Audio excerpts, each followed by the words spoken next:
Welcome back, ladies and gentlemen. This is the Bearable Bull here. And I got this aggressively average content for you today. And what is an important day in XRP history and Ripple history, but also in the history of the investing world. Ladies and gentlemen, I have something very important to say. Yesterday, Warren Buffett's best friend and business partner, Charlie Munger, died at the age of 99. Charlie Munger is actually someone I've studied pretty intensely throughout the years because he is the secret mind that helped assist Warren Buffett. And that's someone you better take note of. That's someone with a lot of wisdom, a lot of years. And I always say, when the elderly pass away, a library is burnt down.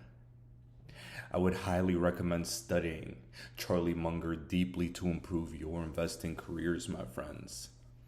And something that I would heavily recommend you all listen to is this piece of advice he gave just a couple months ago. One of the biggest pieces of advice he's given in one of the last conferences he ever had. The toxic people who are trying to fool you or lie to you, who aren't reliable in meeting their commitments. The great lesson of life is get them the hell out of your life. Yeah. And do it fast. Do it fast. And I would add, Charlie would totally agree with me, do it tactfully if possible too. But do get them out of your life. Yes, I don't mind a little tact.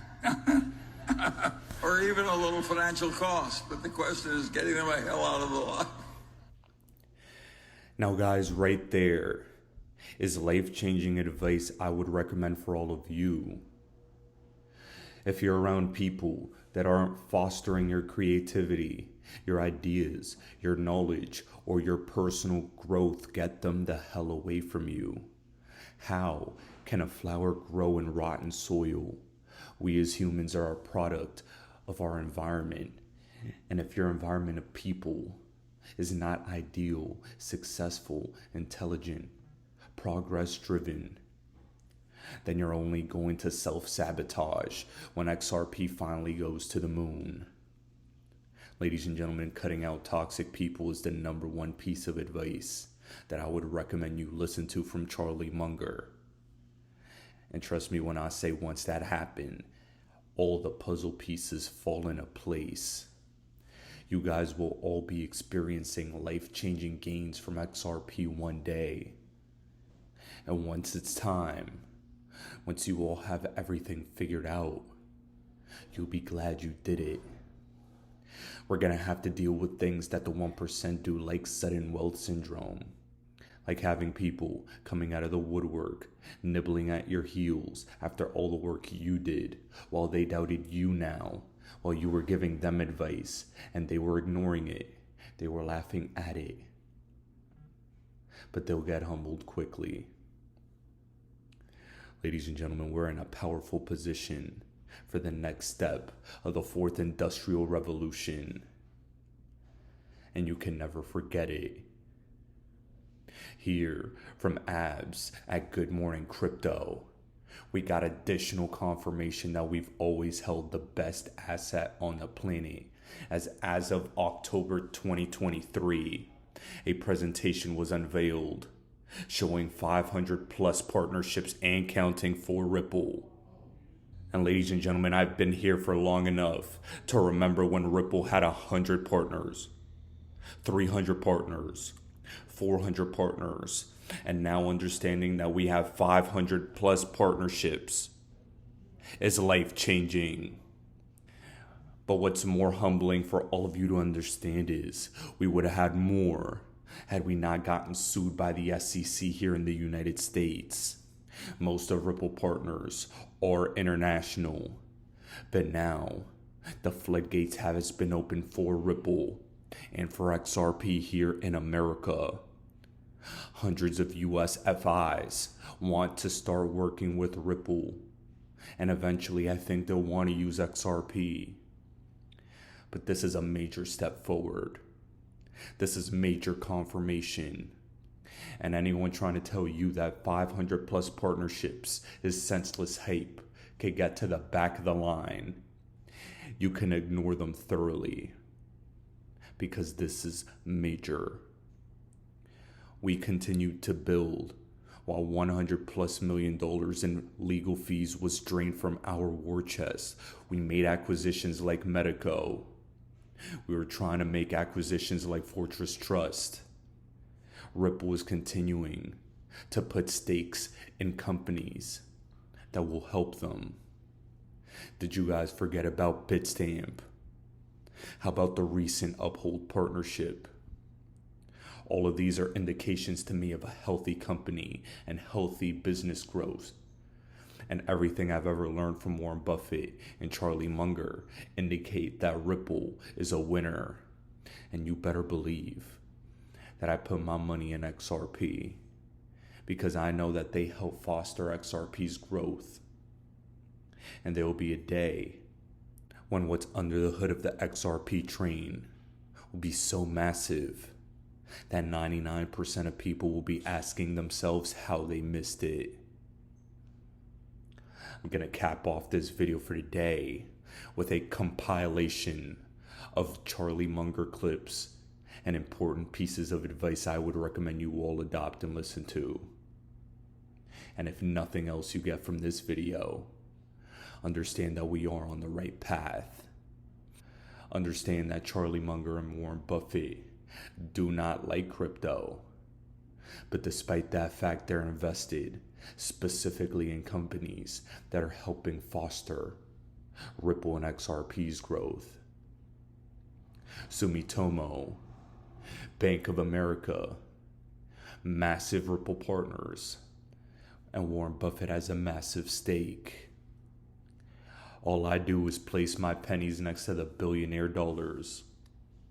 And sometimes copying what the old money does will make you into the new 1%. Ladies and gentlemen, this is the Bearable Bull here. Thanks for tuning in. As always, I appreciate every single one of you. Now I'll be back tomorrow with another video. But those of you who are about to enter business school or who are there, I recommend you learn to do it our way, but at least until you're out of school, you have to pretend to do it their way. People don't seem to get that point. You have any idea why, Charlie? Warren, if people weren't so often wrong, we wouldn't be so rich. Yeah, I think you would understand any presentation using the word EBITDA if every time you saw that word, you just substituted the phrase bullshit earnings. So, no, I'm optimistic about life. If I can be optimistic when I'm nearly dead, surely the rest of you can handle a little inflation. And of course, that's the other advice. The best way to get what you want in life is to deserve what you want. How could it be otherwise? It's not crazy enough so that the world is looking for a lot of undeserving people to reward. Everybody wants fiscal virtue, but not quite yet. They're like that guy who felt that way about sex. He was willing to give it up, but not quite yet. Well, you don't want to be like the motion picture executive in California, and they said the funeral was so large because everybody wanted to make sure he was dead. It was investment banker-aided fraud. Yeah, not exactly novel. That does not mean we approve of every buyback at all, though. I mean, we've seen... No. I think some people just buy it to keep the stock up. And that, of course, is insane and immoral. But apart from that, it's fine. I've listened to so many nonsensical cost of capital discussions that... I've never heard an intelligent one. Yeah. Charlie's big on lowering expectations. Absolutely. That's the way I got married. My wife lowered her expectations. Sure, there are a lot of things in life way more important than wealth. All that said, some people do get confused. I play golf with a man, he says, what good is health? You can't buy money with it. Well, there are a whole lot of things I don't think about. And one of them is companies that are losing $2 or $3 billion a year and going public. And in accounting, you can do things like they do in Italy when they have trouble with the mail. You know, it piles up and irritates the postal employees. They just throw away a few carloads, and then everything's flows smoothly thereafter. Folks. That happened in some unnamed international country. Yeah, Italy. The general system for money management requires people to pretend that they can do something that they can't do, and to pretend to like it when they really don't. I think that's a terrible way to spend your life, but it's very well paid.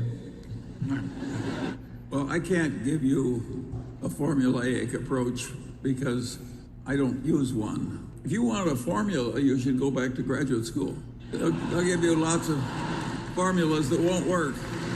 As Samuel Johnson said famously, I can give you an argument, but I can't give you an understanding. It's extraordinary how resistant some people are to learning anything.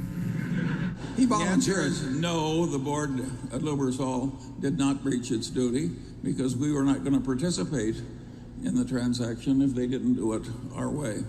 Has anybody else got an easy question? And yet it's perfectly obvious, at least to me, that to say that derivative accounting in America is a sewer is an insult to sewage. It's not that great a business as a business, casualty insurance. It's a tough game. There are temptations to be stupid in it. It's like banking. But competency is a relative concept. And what a lot of us need, including the one speaking, what I needed to get ahead was to compete against idiots. And luckily, there's a large supply. And I don't like multitasking. I see these people doing three things at once, and I think, God, what a terrible way that is to think.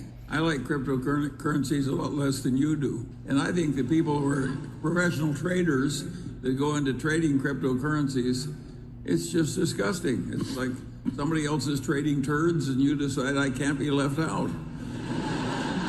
Warren reminds me, once I asked the man who just left a large investment bank, and I said, how does your firm make its money? He said, off the top, off the bottom, off both sides, and in the middle. Well, I would rather throw a viper down my shirt front than hire a compensation consultant. I think I've offended enough people. Right. There's 2 or 3 in the balcony.